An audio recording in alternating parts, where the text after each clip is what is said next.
I could lose you today and have my Prince Charming tomorrow. I don't think you really want to go 3 days without talking to me if I really mean something to you and you value me. Hello, YouTube. It's your boy, the Passport Bro Wingman, coming at you again with another YouTube video. And the title of the video is called Disposable Passport Bros. I can take you or leave you. I can have Prince Charming tomorrow, says delusional female. And the way this video came about was I was watching the video clip that you just saw at the beginning of this video on Brazil Yesh's channel. Shout out to Brazil Yesh. Please subscribe to his channel if you haven't. He has very, very good content.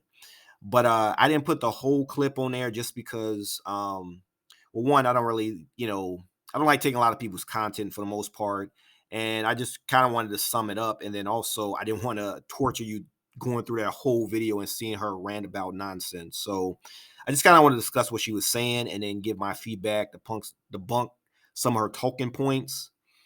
And it kind of go from there. So anyway, just to sum up the video, what it was mainly about was she starts off the video talking about guys doing things like showing her lots of interest and attention for a few days, and then purposely bagging off and kind of going cold with her for like a couple days just to like to balance things out so that they don't come off super desperate or they don't come off like as a way to kind of draw her interest. And this kind of reminds me of the game tactics that Austin Holloman talked about, and I talked about in some of my videos as well, in which you would do things like you get a girl's number, and then you do things like, well, I'm not gonna call her for like 3 days because I don't want her to think that I'm desperate, and I want her to kind of think about me and wonder why I didn't call, that kind of stuff, like all these little games that guys like to that we used to play, especially a lot of the Passport Bros before we actually started traveling, and and basically what she's trying to say is that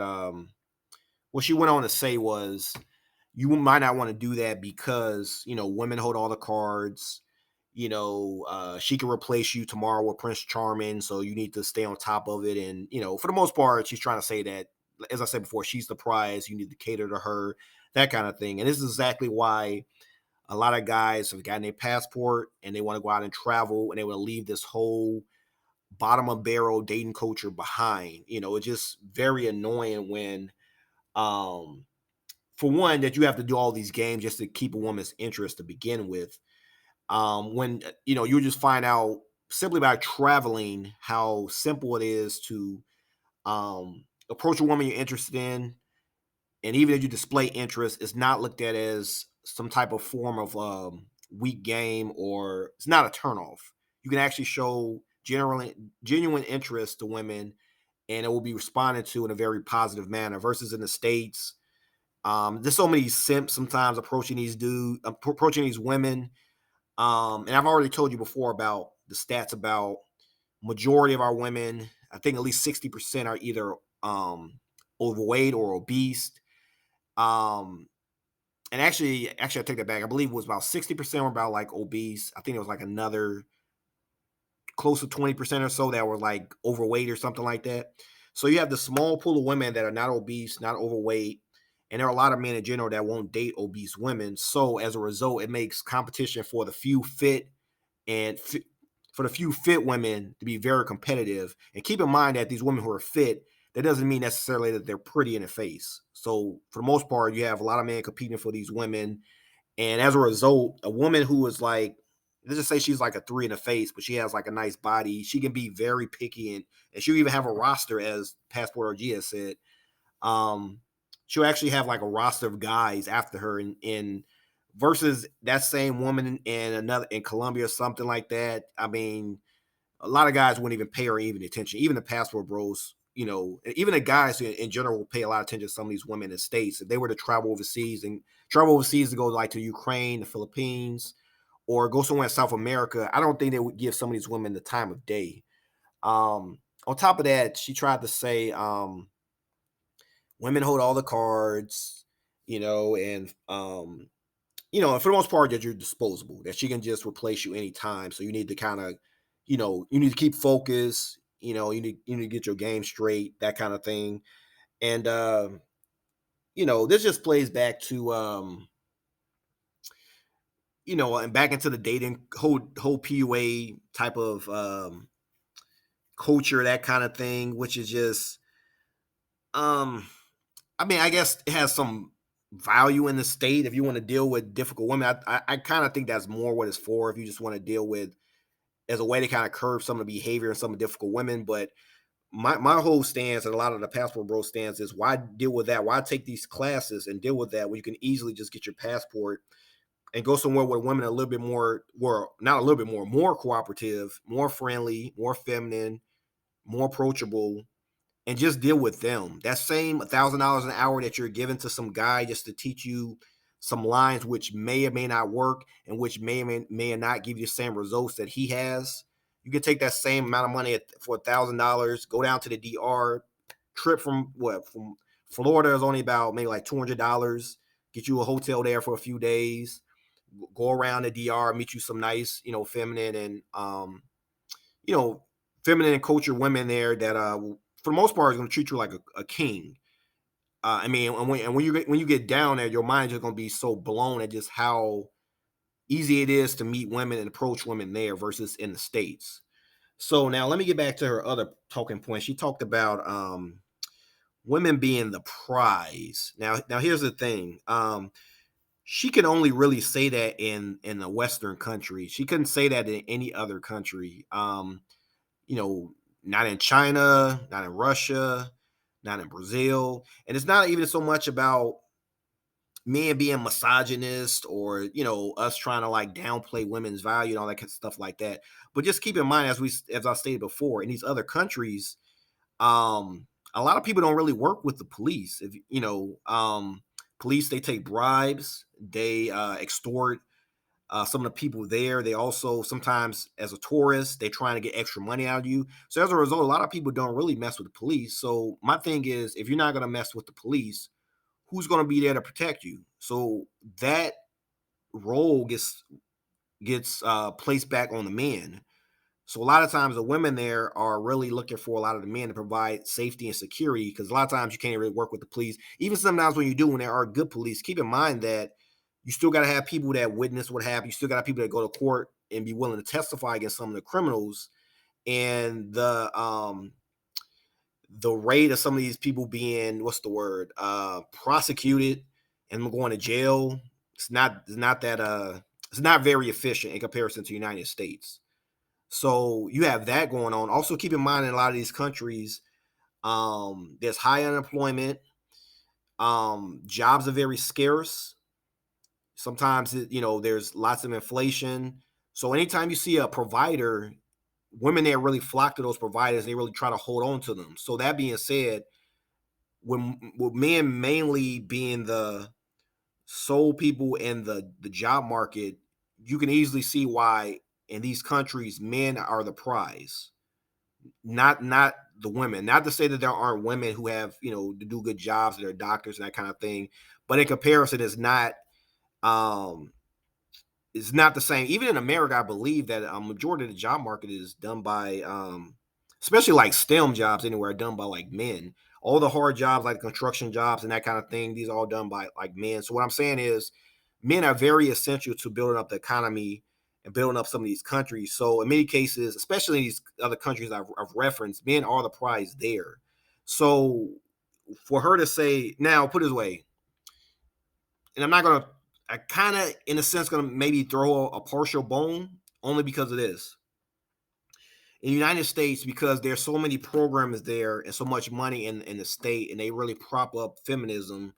And as I said before, you have programs like Section 8, you have food stamps, um you have like all the food kitchens. There's like so many, there's like WIC, there's so many different programs there that literally replace the men in the home and also men in general.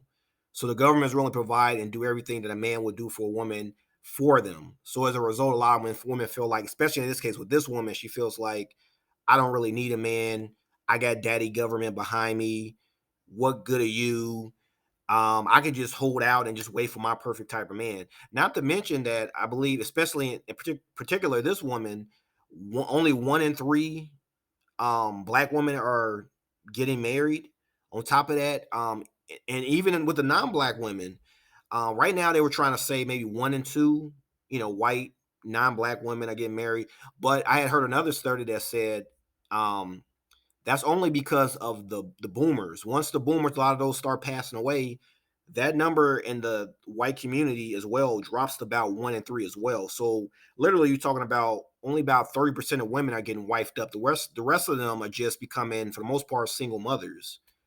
So while she's talking about Prince Charming, I mean, there's not a lot of those running around. She acting like she can just pass up a Prince Charming today, get another one tomorrow. It's not that big of a thing. No, as Kevin Samuels have said, you can find a man that'll sleep with you. That's not the problem, and that's not the issue. But can you? But how many of those men are proposing to you? How many engagement rings have you received? That's the biggest thing. As he said before, in RP Kevin Samuels, women they hold the gates to sex, but men hold the gates to marriage. So again, we're saying Prince Charming, yeah, Prince Charming, let's say like Leonardo DiCaprio, yeah, him and some of the other big guys, they'll come in some cases, even if the woman's not attractive, they might just be in a mood where they want to just knock that down. They'll come and knock that down, but are they going to marry that? As you can see, every few years, in particular, I believe it was Melvin Jeter. I believe the baseball player. I believe almost every year he replaced his girlfriend with another girlfriend. So yeah, a lot of these men, they'll entertain you for a while, but are they gonna put a ring on it? And we say that to say that, a lot of times we try to make fun of Brad and Chad and Tyrone and try to just, pick at them and just say that they're just using these women and uh and then kicking them to the curb. But I mean, there's a lot of truth. I mean, to some degree, there's a lot of truth to that. Like a lot of these men are not these 20 percenters, like they always have this 80-20 rule. These men that fall within the 20%, a lot of them are just, using a lot of the women for, just play, just play, something to entertain and mess around for a while and then just on to the next one. And the problem is, as she's going to find out, well, maybe not her particular, I don't know, maybe she'll be one of the lucky ones that, for whatever reason, maybe she'll be one of the ones that get lucky enough to get wifed up or something like that. With an attitude, not really sure, but they just say she is. But for every one of her, there is what I say, 1 out of 3. There's at least two other women just like her that are not going to get married. They probably, like I said, Shannon Tyrone just going to run through that and then kick her to the curb. And then she's coming back to us to try to clean up her mess, to be the cleanup man. But the problem is that now the cat is out of the bag, and um, a lot of men now see that we have plenty of options overseas. And why would we come back to this? Especially with her to have such an arrogant attitude. I mean, it's just why would we pass up fit, feminine, and friendly and beautiful women overseas to come back to a woman who feels like she can take us or leave us? As they say, you go where you're celebrated, not tolerated. So what she just has is a lot of tolerance for men, but she doesn't celebrate men. In her mind, they're disposable, as I said before. So why would we want to come back to that when we can go to women that actually celebrate us? As I said, in those countries, men are the prize. And I don't know what man will rather be treated as take it or leave it versus being the prize. What man prefers actually that? So all she's really doing by doing it is she's building up a certain amount of energy that men feel, and when they approach her, they're gonna feel that masculine energy. That's gonna turn off so many men. Now there might be some men that just deal with her because they, like as I said before, they want to knock that down. But also there might be some David Carroll used to say the homosexuals. There's some men who just need a place to stay, that kind of thing. So they might just tolerate her, just have a place to stay, have some food to eat, have her paying all the bills, that kind of thing. So if she values those kind of men, and that's unfortunate. But you know, but either way, she's trying to say that they hold all the cards. Maybe in the States, like I said, maybe in Western countries. And here's the thing about that. This is why I said that this can only happen in the West, because right now in the West, especially in the USA, we haven't had that many big wars on our turf. But all it really would take is Russia to send some type of missile over here, destroy a bunch of stuff, or COVID 3.0 to pop up, come through, destroy a lot of stuff. As we said before, when COVID hit, that was the first time that a lot of women looked to the left and looked to the right, and there was no man there. There was no man to save them. And they went in the store, saw all the food gone. There wasn't much water that they can buy. That was the first time they thought about, oh man, it would have been nice if I had somebody else with me to kind of help me through the situation, and specifically a man to deal with the situation. And that was a very light jab. That's just, that's just the stores having, a small amount of, items and products. But I mean, like, let's imagine if COVID would have been even extended longer, or would have been worse than it was. And you literally have people fighting over food and that kind of thing. At that point, that's going to be one of the first times that the women really, really do some deep analysis, and they really start to value having men in their life. And as I said before, because of the police as well, they see how efficient our police are. They feel like they don't need the security of men. But ask some of the women over in China or Russia, or especially in South America, like El Salvador, where they have a thing called femicide, and I believe El Salvador has one of the top homicides in the world. Ask some of the women there if they feel like they can be strong and independent with the men there. Ask them how that works out when you do that here. You can only be that way here in the Western countries, because you have obviously the protection of the police. And I don't advocate any violence against any women or any aggression towards women. But what I am saying is that with the police here, cities are typically safe. Police generally respond to people's calls for help, and they're very efficient at solving the cases. They're not that efficient in other countries. That's what I'm trying to tell you. And they don't come that fast as well. And there are even some spots where, when nighttime comes, they don't really give surveillance to that area as much as they do in the daytime, which means it becomes very, very dangerous, very violent. And in those situations, you're going to need a man. I can assure you that. It's only because you have the luxury of living here that you have this kind of attitude and you feel like you hold the cards. But ask the women there in those countries if they feel like, put it away. Ask the people there who host. Matter of fact, we're gonna end on that. That's what I'm gonna say. In those countries, as I said before, the men hold the cards. The men are the prize. Even in the United States, the security that the women are given in the United States is due to the male presence, but the men are never going to be given their recognition, which is very sad. Which is why I advocate for men to get your passport and go where you're celebrated, not tolerated. And that's as much as I wanted to do as far as stretching out this video. I don't want it to be too long. I'm going to end on that note. So please, please, please subscribe to the channel, hit the thumbs up, hit the notification bell, leave some comments, tell me what you think about this whole situation, about her saying that women hold all the cards, men are taking to leave it, she'll have a Prince Charming tomorrow. Tell me what you think about this. But until next time, it's your boy, the Passport Bro Wingman, sounding off.